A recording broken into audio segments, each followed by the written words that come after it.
I call the Honourable Marianne Street. Thank you very much, Mr. Speaker. I'm just going to take the 5 minutes I have because I understand this is a split call, Mr. Speaker, with the Green Party, and so I only have 5 minutes. So I want to recap on a couple of points I've made during the course of this debate.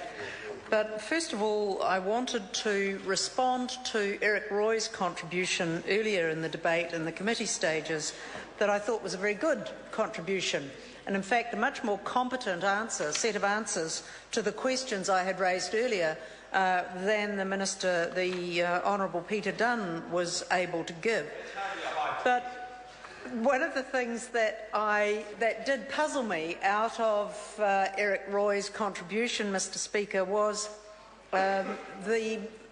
he was talking about expiry dates and dates that made this bill of necessity to be brought back to this House at this point in urgency.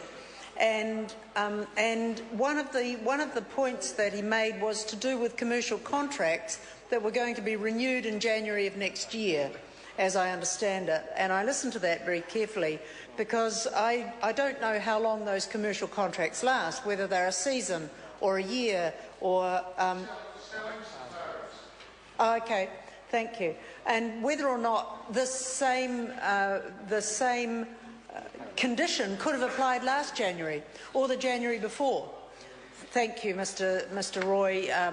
For the benefit of those who can't see him, he is confirming that that is not, in fact, the case. So that still remains a good point.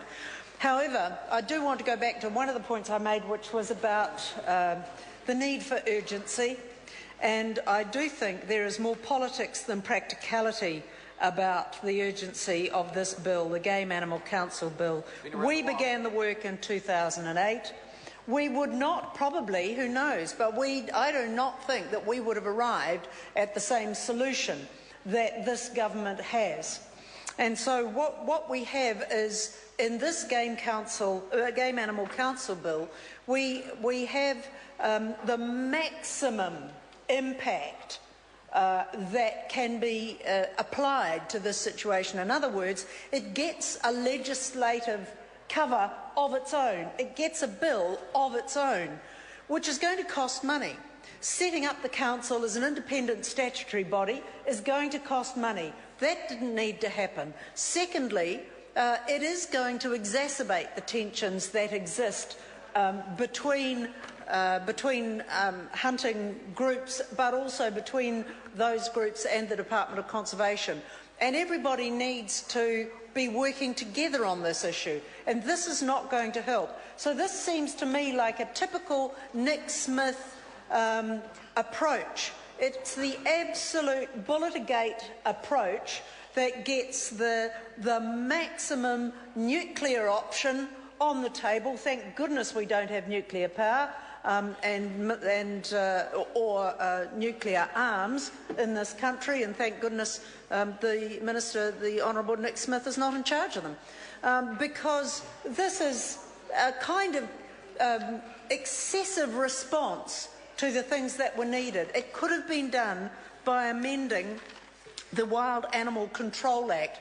The Minister could simply have put in an advisory committee into that legislation, which would have required a legislative change, but not a whole bill of its own, not a Game Animal Council of its own, with its own statutory authority, and all of the complications and all of the expense that entails. Mr. Speaker, I think this is an unnecessary response. It's for that reason that the Labor Party is not going to support this bill. It could have been done differently, it could have been done more effectively, and it could have been done in a way that enhances the relationships in this sector and doesn't exacerbate the tensions. And that is an opportunity lost. Thank you, Mr. Speaker. I call the